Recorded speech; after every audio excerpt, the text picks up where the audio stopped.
안녕하세요. 귀사람 심상돈입니다. 귀를 사랑하는 남자, 귀한 사람을 사랑하는 남자입니다. 이번 영상에서는 아산병원 이비인후과 교수로 재직 중인 안종호 교수님께서 청각과 난청, 보청기에 대한 많은 지식을 주실 예정입니다.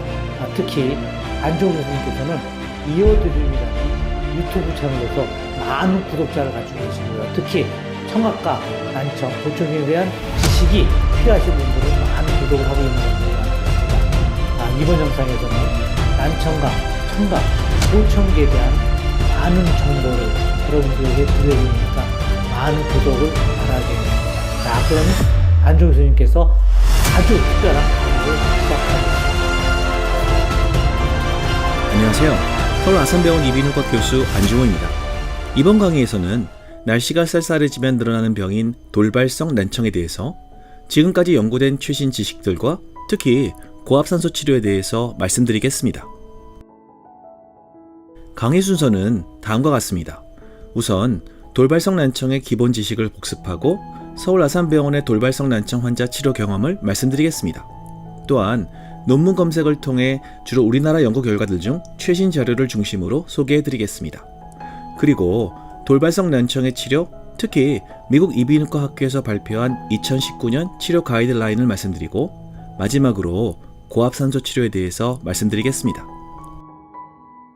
지금부터 돌발성 난청 관련 기본 지식을 복습하겠습니다. 돌발성 난청은 정상 귀에 비해서 30dB 이상 청력 역치 상승이 3개 주파수 이상에서 3일 이내에 급격하게 진행하는 감각신경성 난청으로 정의됩니다.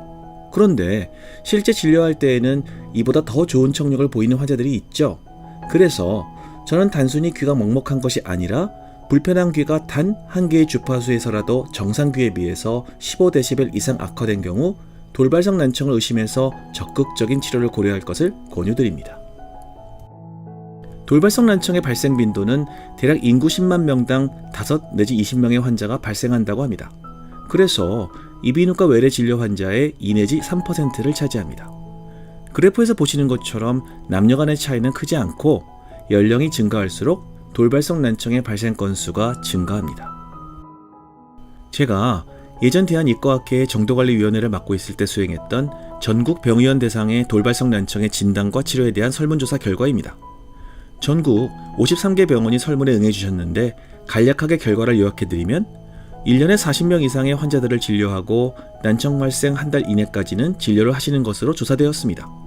경구 스테로이드, 혈액순환제, 고실 스테로이드 순으로 사용하셨고 2008년이라서 그런지는 몰라도 대부분의 병원이 전신적 스테로이드를 5일간 사용하고 감량하는 치료를 시행했습니다.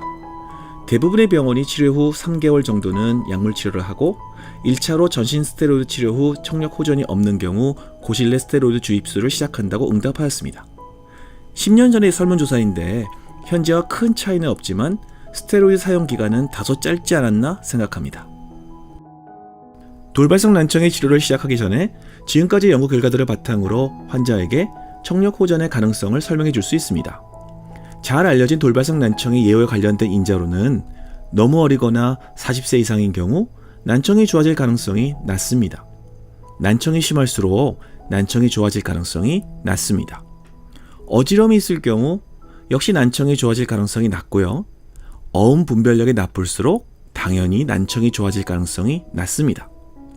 반면에 저음역의 난청인 경우 난청이 좋아질 가능성이 높습니다. 치료를 빨리 받을수록 난청이 좋아질 가능성이 역시 높습니다. 마지막으로 이명을 동반할 경우 의외로 난청이 좋아질 가능성이 높다고 알려져 있습니다. 지금부터 서울 아산병원에서 경험한 돌발성 난청 환자들의 결과를 분석해 드리겠습니다. 1년 동안 돌발성 난청으로 진단 및 치료받은 352명의 환자들을 대상으로 분석하였으며 이들 중 남자는 164명, 여자는 188명이었습니다. 평균 연령은 45.6세였으며 1.5%에서 예전에 돌발성 난청을 앓았던 귀에 다시 난청이 발생했습니다.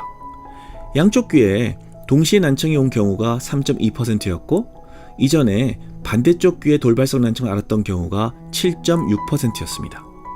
돌발성 난청 환자들 중 많은 분들이 한쪽마저 난청이 올까봐 걱정들을 많이 하십니다.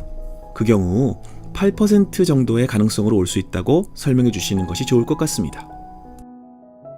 연령 분포는 한창 왕성하게 사회활동을 하면서 스트레스를 많이 받는 30대가 가장 높은 비율이고 70살까지 높은 발생 비율을 보입니다. 아무래도 3차 병원이기 때문에 심한 난청 환자들의 비율이 높습니다. 나중에 다시 말씀드리겠지만 평균 청력 80데시벨 이상의 심한 난청 환자들은 고압산소 치료의 대상이 됩니다. 이전 슬라이드에서 저명 난청의 경우 청력 회복 가능성이 높다고 말씀드렸죠? 그런데 생각보다 저명 난청의 비율이 높지는 않습니다. 비교적 다양한 난청 패턴을 보이고 워낙 심한 난청이 많았기 때문에 전농 환자 숫자가 가장 많습니다. 돌발성 난청 환자들이 이전에 가지고 있던 질환들을 조사했을 때 고혈압과 감기 등의 상기도 감염이 있었던 경우가 가장 많았습니다. 결국 돌발성 난청의 가장 흔한 원인들로 혈관 이상이나 바이러스 감염 등의 가능성을 알 수 있는 이유가 됩니다. 돌발성 난청 환자들의 동반 증상들 중 이명이 가장 흔했으며 귀막힘 증상과 어지럼이 있었습니다. 청력도의 패턴에 따른 어지럼 동반율을 비교했을 때 고음성 난청과 전농의 경우 어지럼이 가장 흔했습니다. 어지럼이 있는 경우 돌발성 난청이 좋아질 가능성이 줄어드는데 고음성 난청과 전농의 경우 특히 어지럼이 동반되는 비율이 높았습니다. 예후인자를 보면 이전 슬라이드에서 말씀드렸던 것 같이 너무 어리거나 너무 나이가 많은 경우를 제외하고는 대체로 비슷한 청력 호전을 보였습니다. 당연하겠지만 난청의 정도가 가벼울수록 청력 호전율이 높았습니다. 돌발성 난청의 치료는 빠르면 빠를수록 좋습니다. 보시는 것처럼 일주일 이내에 치료하면 청력이 좋아질 가능성이 높아집니다. 어지럼이 있는 경우가 그렇지 않은 경우보다 돌발성 난청의 치료 결과가 의미 있게 안 좋은 것으로 나왔습니다. 그렇기 때문에 어지럼을 동반한 돌발성 난청 환자는 더욱 신경 써서 치료해야 합니다.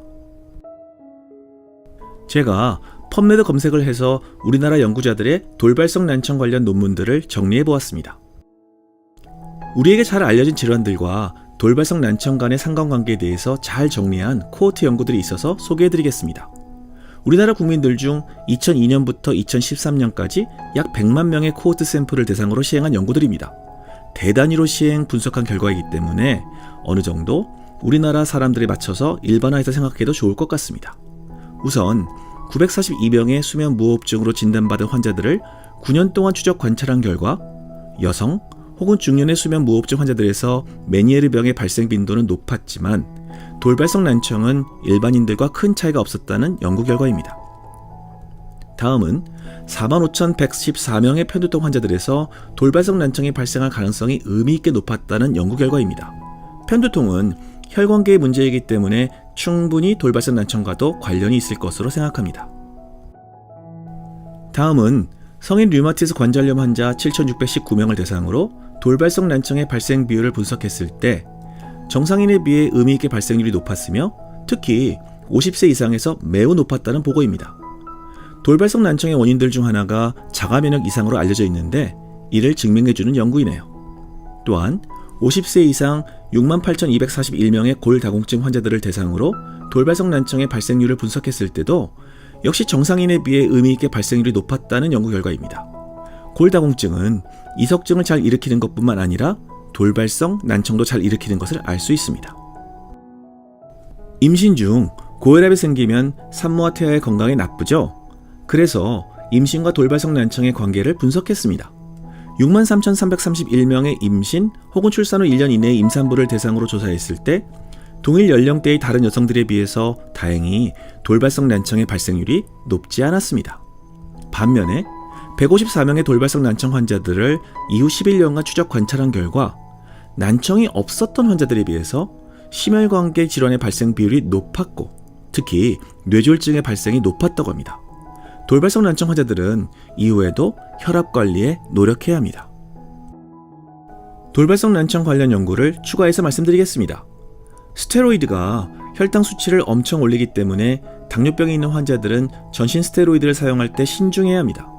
연구자들은 403명의 돌발성 난청 환자들 중 당뇨병을 가진 환자 94명의 의무 기록을 분석한 결과 다른 환자들에 비해서 더 심한 난청과 더 오랜 기간 동안 입원 치료가 필요했다고 하였습니다. 그렇지만 당뇨병이 있어도 이를 알고 제대로 치료할 경우 돌발성 난청의 회복 정도는 동일했다고 보고하고 있습니다. 앞에서 말씀드렸지만 돌발성 난청 환자들의 청력 패턴을 분석했을 때 저음역 난청이 발생한 환자들이 고음역 난청 환자들보다 높은 치료 효과를 보였다고 보고하였습니다. 지금부터는 돌발성 난청의 치료에 대해서 말씀드리겠습니다. 아시겠지만 돌발성 난청의 치료는 전신 혹은 고실내 스테로이드 치료를 중심으로 다른 여러 추가 치료들을 하고 있습니다. 돌발성 난청 환자를 진단하고 치료하는 과정에서 임상의사의 역할에 대해서 말씀드리겠습니다. 우선 돌발성 난청의 원인이 무엇인지 알아보고 치료가 필요한 기저질환이 있으면 적극적인 치료 계획을 세워야 합니다. 멀쩡하던 귀가 갑자기 안 들리면 누구라도 불안하죠. 그래서 환자들에게 돌발성 난청 치료 방법의 목적, 치료 효과 등을 잘 설명해 드려야 합니다.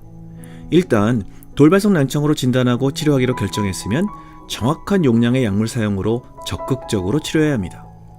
돌발성 난청은 아무리 열심히 치료해도 20% 정도의 환자들은 완전히 회복되지 않죠. 청력이 회복되지 않은 환자들에게는 보청기 혹은 인공와우 등의 재활치료를 시행해야 합니다. 돌발성 난청의 진단 과정에서 전정신경 초정 혹은 뇌경색 등의 동반 가능성을 확실하게 배제하고요. 앞서 말씀드렸듯이 약 8%에서는 반대쪽 귀에 돌발성 난청이 발생할 수도 있고 특히 저음역 난청이 있는 환자에서 이후 메니에르병이 진행할 가능성도 있습니다. 이러한 가능성들에 대해서 설명하고 경과 관찰을 해야 합니다. 서울아산병원에서 돌발성 난청 환자를 치료하는 프로토콜에 대해서 말씀드리겠습니다. 어디까지나 참고만 하시면 좋을 것 같습니다. 심한 당뇨나 기저질환이 있거나 외림프 누공 등의 다른 질환이 의심되는 경우가 아니면 우선 외래 치료를 시행하고 있습니다. 처방 약물로는 몸무게 60kg 이상 성인 기준으로 메틸프레드니솔론 4mg 12정, 48mg이죠. 이 12정을 하루에 한 번 오전에 복용하도록 합니다. 이를 9일간 복용시키고 이후 5일 동안 감량합니다. 대부분의 경우에서 징코빌로바, 예를 들어 타나민 40mg 1일 3회 혹은 120mg 1일 2회 투약하고 위점막 보호제와 의사에 따라서 혈액순환제, 항산화제, 비타민, 이뇨제 등도 처방하고 있습니다.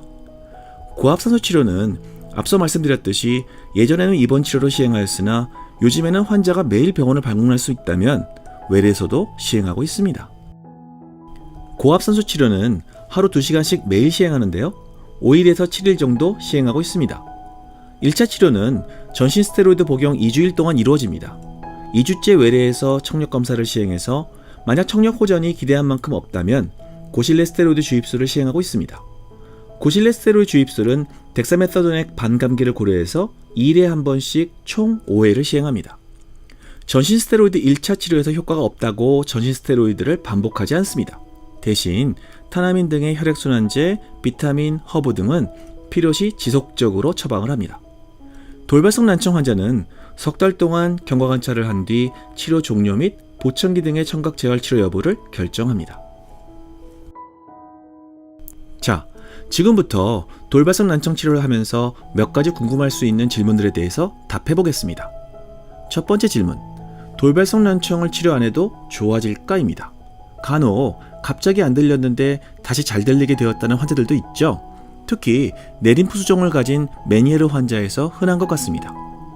65%의 돌발성 난청 환자들은 치료 유무와 상관없이 저절로 난청이 회복되는 것으로 알려져 있습니다. 그리고 28.6%의 환자들은 초기 치료의 청력이 좋아지지 않더라도 이후에 청력 회복을 보였습니다. 그래서 돌발성 난청을 치료할 때 좋아지지 않더라도 최소한 3개월 정도는 열심히 치료할 것을 권유드립니다. 두 번째 질문, 돌발성 난청의 치료를 위해 입원 치료를 하는 것이 나을까요? 외래 치료만으로 가능할까요? 입원 여부를 결정하는 것은 각 나라의 보험 시스템에 따라 다를 수 있고 너무 심한 어지럼이 있는 환자의 초기 안정을 위해서 혹은 정맥주사 치료로 치료를 결정하는 경우 입원 치료를 시행할 수도 있습니다.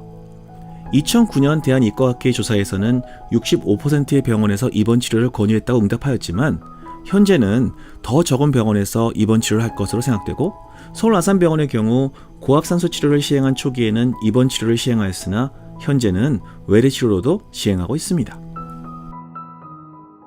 세 번째 질문, 고실내 스테로이드는 언제 시작하면 좋을까요?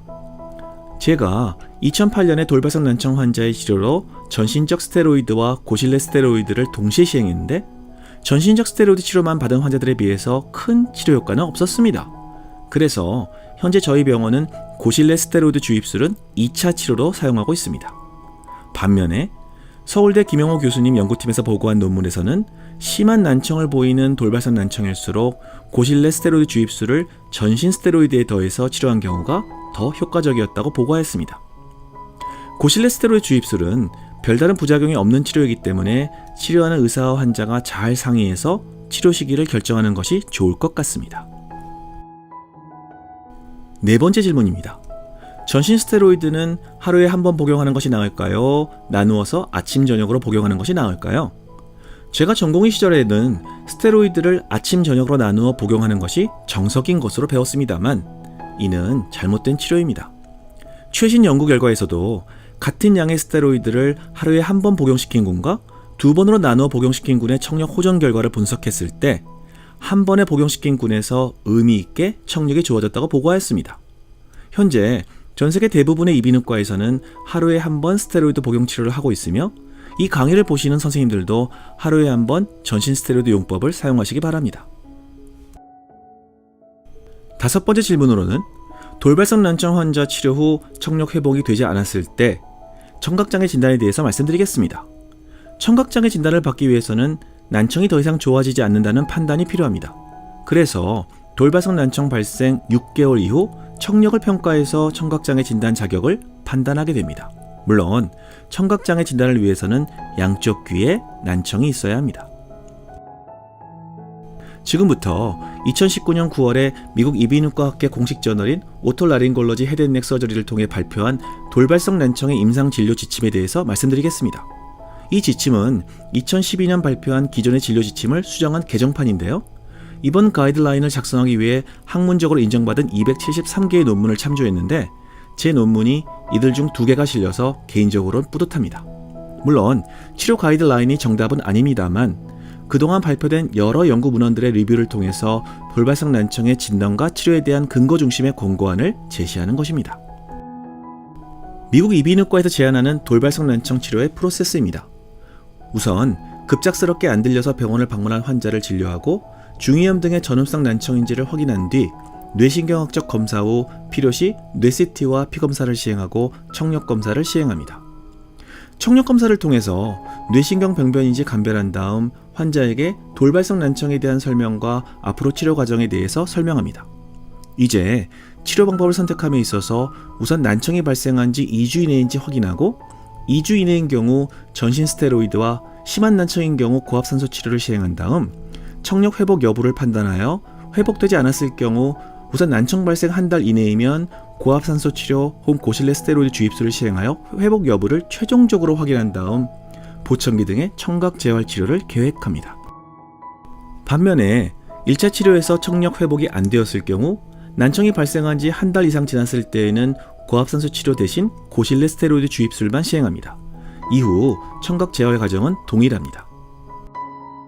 초기 치료에서 난청이 발생한 지 2주 이상 지났을 때는 6주 이내인지 확인하고 한 달 이내 발생한 경우라면 고압산소 치료와 고실내 스테로이드 주입술을 시행하게 됩니다. 그런데 난청 발생 한 달 이상 경과한 경우에는 고압산소 치료보다는 고실내 스테로이드 주입술만 시행하게 됩니다. 돌발성 난청이 발생한 지 6주 이상 지난 경우에는 안타깝지만 대부분의 난청 치료가 효과가 없다고 판단되며 이 경우에는 보청기 등 청각 재활의 필요성 여부를 환자와 상담하게 됩니다. 그렇기 때문에 이비인후과 의사들은 돌발성 난청으로 판단할 경우 상급 병원으로의 전원에 앞서서 즉시 치료를 시작해야 합니다. 지금부터는 고압산소 치료에 대해서 말씀드리겠습니다. 보시는 것은 서울 아산병원에서 최근 도입한 다인용 챔버입니다. 1인용 챔버에 비해서 한 번에 여러 명의 환자들을 치료할 수 있고 치료자가 챔버 안에 들어가서 치료들을 도와줄 수도 있습니다. 고압산소 치료 건강보험 급여 기준에 대해서 말씀드리겠습니다. 고압산소 치료는 연탄가스 등의 일산화탄소 중독이나 잠수병 등의 치료를 위해서 도입이 되었으며 수술이나 방사선 치료 이후 발생한 조직괴사, 골수염의 치료에 사용됩니다. 이비인후과 의사들의 노력으로 2019년 1월 1일부터 초기 청력 역치 80dB 이상의 돌발성 난청 환자에서 고압산소요법을 1회 60 내지 120분 이내로 시행한 경우 급여 인정이 됩니다. 저를 비롯해 많은 이비인후과 의사들은 앞으로 이 기준을 낮추어서 좀 더 많은 환자들이 고압산소 치료를 받을 수 있도록 노력하고 있습니다. 고압산소 치료는 대기압보다 높은 기압 환경의 체인버에서 고농도의 산소를 환자의 조직으로 호흡기관을 통하지 않고 바로 직접 전달하는 치료입니다. 고압산소 치료는 조직 손상을 예방하고 손상된 조직의 회복을 빠르게 하며 특히 돌발성 난청에서 손상된 달팽이관의 조직 회복과 혈류 개선을 목적으로 합니다. 서울아산병원에서는 하루 1회 120분 동안 1.5에서 3기압의 고압산소 체인버에서 치료를 합니다. 이를 위해서 환자는 5 내지 7일 동안 입원 혹은 외래에서 치료를 받게 됩니다. 제가 올해 2020년 2월에 발표한 연구 논문을 소개해드리겠습니다. 돌발성 난청 치료를 위해서 고압산소 치료를 받은 38명과 스테로이드 등의 약물 치료만 받은 45명의 환자에서 난청이 좋아진 정도를 분석한 연구인데 결론적으로 돌발성 난청 환자의 치료에서 고압산소 치료가 청력 개선에 효과적이었고 특히 심한 난청 환자에서 큰 도움이 된 것으로 결과를 구했습니다. 왼쪽 그래프에서 보시는 것처럼 고압산소 치료를 받은 군이 약물 치료만 받은 군에 비해서 청력 호전도가 의미 있게 높았으며 각 주파수별 청력 호전 역시 고압산소 치료를 받은 군이 의미 있게 높았음을 알 수 있었습니다.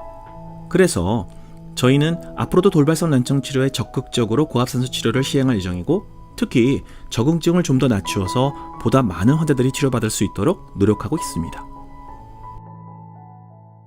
지금까지 긴 강의 들으시느라고 수고 많으셨습니다. 강의 내용을 요약해드리면 돌발성 난청은 초기에 적극적인 치료가 필요한 응급질환임을 명심해야 합니다. 이를 위해서 정확한 청력 검사와 뇌병변 유무를 감별해야 하고 전신 스테로이드 치료는 하루에 한 번 투약이 원칙입니다.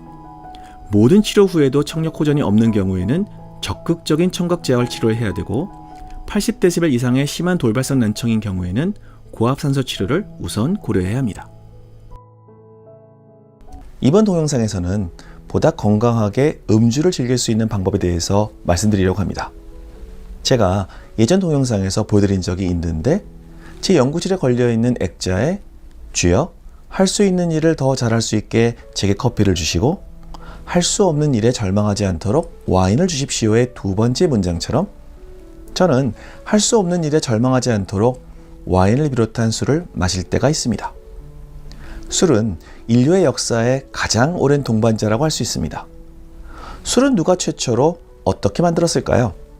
아마도 사과나 포도가 땅에 떨어지고 우연히 껍질이나 공기 중에 효모와 만나 발효해서 알코올로 변하고 이를 원숭이 등이 마시고 취한 것을 본 인류가 용감하게 마시고 같이 취하지 않았을까 합니다. 자연의 은혜라고 할까요? 이집트 신화에서는 농업과 생명, 부활의 신인 오시리스가 맥주를 만드는 법을 가르쳤다고 하고 그리스 신화의 디오니소스, 로마 신화에서는 바카스라고 하죠. 이들을 술의 시조로 삼고 있습니다. 구약 성서에서는 노아가 지금의 터키 지역에 도착하여 방주에서 나와 생존을 위해 처음 시작한 농업이 포도나무를 심는 일이었고 노아가 포도주를 마시고 취했다는 기록이 창세기에 나와 있습니다. 그래서 터키를 포도의 원산지라고 부르기도 합니다. 동양에서는 8,000년 전 황하 문명 당시 술을 담는 그릇들이 출토되어서 이미 일상생활에서 큰 비중을 차지하고 있었다고 생각됩니다. 우리나라에서는 고구려 건국신화에서 주목의 탄생에서 어머니 유화가 술에 취해서 해무수의 아들을 낳았다고 하니 아마도 고조선 시기부터 술을 마시지 않았을까 생각합니다. 한자로 술 주자의 주는 유에서 비롯된 것인데 유는 밑이 뾰족하고 목이 긴 항아리의 모양을 따온 문자이고 항아리에 물을 담은 모양을 표현하기 위해서 유자 옆에 물수를 붙인 것이죠. 우리나라 고유말로는 수불이라고 합니다. 물이 불이 붙는 것으로 변한다고 해서 수불하다가 수불, 수울, 술이 되었다고 하네요. 멀쩡히 놔둔 곡식과 누룩, 물이 열을 가하지도 않았는데 발효로 인해 끓어오르는 것을 보고 물이 불이 붙었다고 생각할 수도 있고 술을 마시면 몸이 뜨거워지니까 몸에 불이 나게 한다는 의미에서일 것 같습니다. 술의 종류는 크게 발효주, 증류주, 그리고 혼성주로 나뉘는데 쉽게 와인, 맥주, 사케 같은 술은 발효주이고 소주, 위스키, 보드카 등은 증류주, 그리고 말리브, 베일리스 같이 달콤한 리큐르를 혼성주라고 합니다. 이번 동영상에서는 건강하게 술 마시는 방법에 대해서 말씀드리려고 하기 때문에 여기까지 하죠. 그런데 술을 어떻게 하면 건강하게 마실까요? 결론부터 말씀드리면 술을 안 마시는 것이 가장 건강하게 지낼 수 있습니다. 그렇다면 여기서 반론. 종교적인 이유로 술을 못 마시는 무슬림들은 건강할까요? 사우디아라비아 국민의 평균 수명이 74.1세로 84.7세인 우리나라보다 10살 짧은 것으로 보아 유전자, 음식, 생활 환경 등의 차이는 있겠지만 술을 안 마신다고 딱히 오래 사는 것 같지는 않아 보입니다. 술을 잘 마시는 첫 번째 방법으로 술을 전혀 안 마시는 기간을 충분히 가져야 합니다. 코로나로 인해 회식이 없어진 요즘 집에서 혼술을 즐기는 인구 역시 3배 가까이 늘었고 위스키와 와인 등의 주류 수입량은 대폭 증가하고 있습니다. 혼술의 가장 큰 문제는 어쩌다 참석하는 회식에서의 음주가 아니라 비록 소량이긴 하지만 습관성 음주라는 점이죠. 간에서 알코올을 분해할 수 있는 시간은 개인적인 차이는 있지만 대략 1시간에 7 내지 10g 정도로 소주 한 병을 마셨을 경우 체내에서 알코올이 모두 제거되려면 10시간이 경과해야 합니다. 그러면 매일 하루에 소주 한 병은 마셔도 괜찮은 것인가요? 물론 아니죠. 우리가 낮에 근무하고 밤에 잠을 잔다고 매일 하루도 빠지지 않고 근무를 하지 않죠. 주말에는 어느 정도 쉬어야 또 새로운 한 주를 열심히 일할 수 있습니다. 마찬가지로 간이 알코올을 분해하고 최소 이틀은 쉬어야 합니다. 그래서 일주일에 최소 2, 3일 이상은 쉬어야 건강한 간을 유지할 수 있습니다. 두 번째 방법으로는 숙취 해소제를 적절히 사용하면 좋습니다. 숙취의 근본적인 원인은 알코올이 분해되면서 나온 아세트알데히드입니다. 시중에 나와 있는 숙취 해소제들은 몸속, 특히 간에서 아세트알데히드를 아세트산으로 빠르게 산화시키도록 도와줍니다. 그래서 음주 전 30분, 그리고 음주 후에 충분한 물과 함께 드시면 술만 마신 것보다는 다음날 두통이나 숙취가 덜할 수 있습니다. 그런데 보통 술 드시기 전에 숙취 해소제는 챙겨 드시는데 술을 마신 다음에는 정신없어서 그냥 주무시는 경우가 많죠. 그리고 제 경험으로는 숙취 해소제를 먹고 술을 마시면 평소보다 덜 취한 느낌을 받고 오늘 술이 잘 받나? 그런 생각으로 오히려 내 주량보다 더 많이 술을 마시게 되고 과음으로 이어질 위험성이 높아집니다. 결론적으로 평소 나의 주량을 잘 알고 아무리 숙취 해소제를 복용했더라도 그 이상은 술을 안 마셔야 다음날이 건강합니다. 세 번째 방법으로는 술에 덜 취하려고 안주를 많이 드시는 것을 피하십시오. 많은 분들이 술을 드시면 평소보다 식사량이 늘어납니다. 물론 알코올이 식욕을 자극하고 맛있는 안주거리가 눈앞에 있는데 피하기가 어렵긴 합니다. 위장이 비어있는 상태에서 술을 마시면 위장에서 알코올 흡수율이 높아져서 빨리 취하게 되고 술안주와 같이 먹으면 알코올의 흡수가 천천히 이루어져서 천천히 취하게 됩니다. 여기서 중요한 점은 빨리 취하든 천천히 취하든 마신 알코올은 어쨌거나 몸에 흡수된다는 사실입니다. 오히려 빈속에 술을 마시고 빨리 취하면 과음을 막을 수 있다는 의견도 있죠. 음주를 하면서 식사를 많이 해서 위에 많은 양의 음식물이 남아있다면 알코올이 천천히 흡수된 만큼 분해를 위해 간으로 전달되는 속도 역시 느려져서 술이 깨는 속도 역시 느려질 수 있습니다. 그렇기 때문에 술자리에서 가급적 과식은 피하실 것을 권유드립니다. 네 번째 방법으로는 맥주, 와인 같은 발효주와 소주, 위스키 같은 증류주를 섞어 드시면 안 좋습니다. 예전 회식 문화는 소주, 삼겹살로 시작해서 치맥으로 마무리되었죠. 알코올 도수가 높은 술을 마시다가 약한 술로 바뀌면 평소보다 더 약한 도수로 인식을 하게 되어서 생각보다 더 많이 마시게 됩니다. 더군다나 발효주에는 양조 과정에서 에탄올에 더해서 메탄올이 존재합니다. 에탄올보다 훨씬 숙취를 일으키는 물질이죠. 오히려 독한 소주만 마셨을 때가 소주 마시고 나서 맥주나 와인으로 소위 입가심을 한 경우보다 숙취가 덜한 이유입니다. 특히 2차로 와인을 마시는 것은 다음날 하루를 포기하려는 각오가 되어 있지 않은 한 피하십시오. 다섯 번째 방법으로는 오늘 회식이 있는데 혹시 과식으로 인한 체중 증가를 걱정해서 미리 근력 운동을 하는 것은 간 건강에 좋지 않습니다. 근력 운동을 하게 되면 근섬유가 미세하게 손상되고 손상된 근섬유를 재생하는 과정에서 근육이 단련되고 튼튼해집니다. 그런데 근력 운동을 하고 나서 알코올 섭취를 하면 근섬유 재생이 더뎌지고 결국 고생해서 운동한 보람이 없어집니다. 더군다나 과격한 운동을 하는 동안 생성된 피로물질과 노폐물을 간이 분해하면서 간이 피로해지는데 바로 알코올까지 분해해야 하니 간이 아무래도 힘들어지겠죠. 마찬가지로 음주 후 다음날 근력 운동하는 것도 역시 간 건강에 좋지 않습니다. 그래서 음주 후에는 유산소 운동인 걷기나 스트레칭이 좋습니다. 세계보건기구인 WHO에서는 알코올을 암을 일으킬 수 있는 발암물질을 정의하고 있습니다. 그렇기 때문에 처음에 말씀드렸듯이 술을 안 마시는 것이 가장 건강에 좋지만 현실을 감안해서 최대한 건강을 지키면서 술을 마시는 방법을 아는 것도 중요합니다. 특히 술을 마시고 얼굴이 빨개지는 분들은 아세트알데히드를 분해하는 효소가 부족하기 때문에 같은 양의 술을 마셔도 일반인보다 암에 걸릴 확률이 높다는 점을 꼭 아시고 적게 드실 것을 권유드립니다. 오늘 드린 말씀이 여러분의 건강 지킴에 작은 도움이 되셨기를 바랍니다. 감사합니다. 건강하고 즐거운 하루 되세요.